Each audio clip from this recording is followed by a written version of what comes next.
Okay, this is where the electrical room is, and you can see I have the electrical E panel. I have a lightning arrestor. I have the power inverter, and that's to give you AC power when the lights go out. This down here is the inverter that will send the electricity to the excess electricity to the house. It just plugs straight into the wall. I don't have that hooked up yet because the batteries are only at 1267, and you can see the blinking light. It blinks 3 times. It's telling you that the batteries are at mid charge. If it blinked 4 times, it tell you it was close to charge. If it stayed a constant green, that means that they're charged, and when the light below that comes on and it's a red light, that means the charge controller is going to dump the excess electricity to this inverter, sending the excess out to the power lines. And here's the main cutoff for the batteries to the big inverter.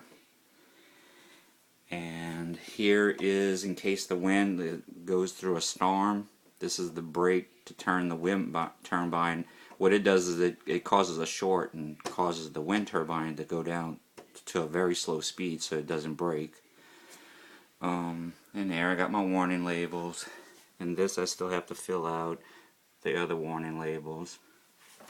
Down here we have a 100 amp.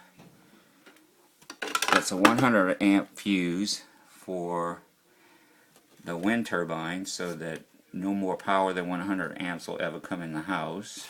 This right here is the battery fuse. This is 250 amps. That's to make sure if anything shorts out, it won't pull no more than 250 amps from the batteries. This right here is a battery tender. What it does is it desulfates the batteries to make sure that they're always in top shape. Down below, I have the batteries wired in parallel. It is 4 batteries, 110 amps, 12 volts. Now coming inside here, I have 3 breakers. One I'm still waiting on to come in, number 3. But right now I have number 1 and 2 set up.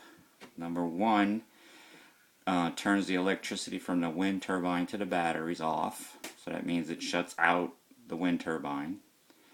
Number 2 will shut off the charge controller to the batteries. That means it'll shut everything down. So when I switch this, that shuts off the wind turbine, number 1. That means no electricity is coming in from the wind turbine. When I shut down number 2 shuts down all the controls inside.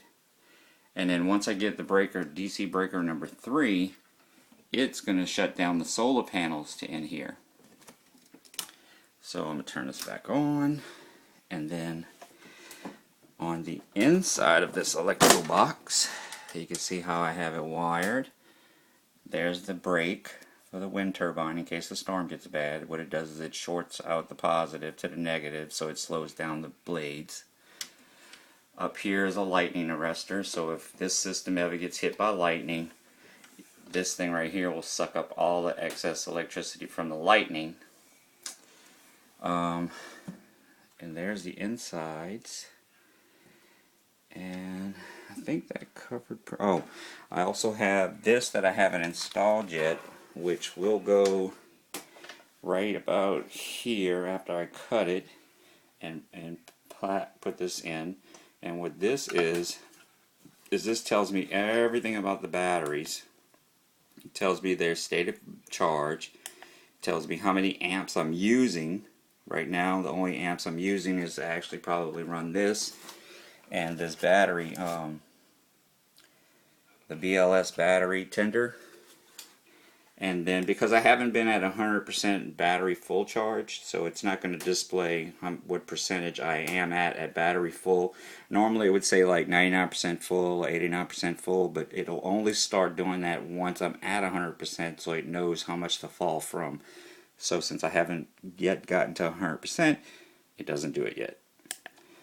Okay, and then going from in here, we're going to go outside, and there's one extra panel, and these are the 4 panels that are going to be hooked up outside. They're upside down right now to protect them, and also so I can work on them, because if they're in the sun, it's electricity coming through. So this is how they're going to be connected.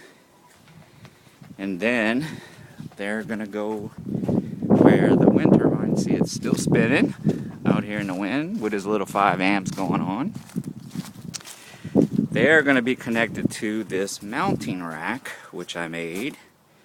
So all 4 panels, you'll have a panel here, you'll have a panel here, you'll have a panel here, and a panel here. All the wires will be concentrated in the center. And if I move this out the way, these are 2 of the irons that I need. That's going to be the legs. 2 legs are going to be connected here and here, and then 2 legs will be connected here and here, which will give me up to the 2 racks.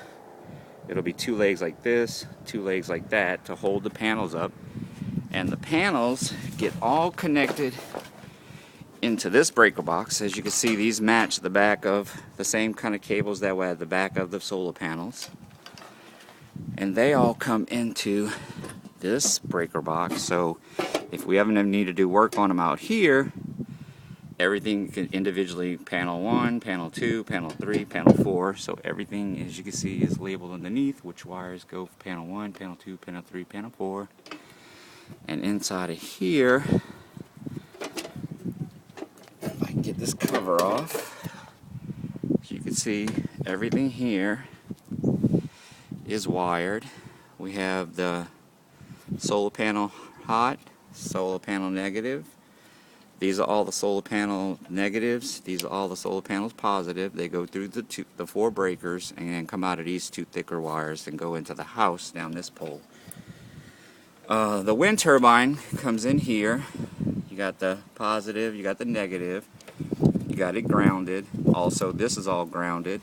As you can see, this is the wind turbine ground. This right here is the ground for these breakers. So if any electricity comes in. I'm also getting another lightning arrestor put right here, which is an outside lightning arrestor. That'll handle any electricity from a lightning storm that happens to hit the turbine or this electrical panel. It'll stop it from going in the house. And that's it. Alright, so also, if you're wondering how I'll ever get this down, if I ever need to work on the wind turbine, all I have to do is unbolt these 2 nuts right here. Unbolt these 2. And if you notice, these right here are swing nuts. So it'll let the turbine actually, once I undo these 2 bolts, it'll actually let the turbine lay down on its side. So if there's ever a real bad hurricane or something, I can always lay it down. The solar panels will also be made to where once they're up, if a storm comes, they can also be laid down also, and then it'll give me an easier way to take the solar panels off of the racking system in case I need to put them inside during a storm and just leave the rack out here, you know, because it's so thin that wind really won't hurt the rack. But the solar panels I want to put inside, so that'll give me an easy way to put it inside. Alright, well that's it for right now. Thanks, bye.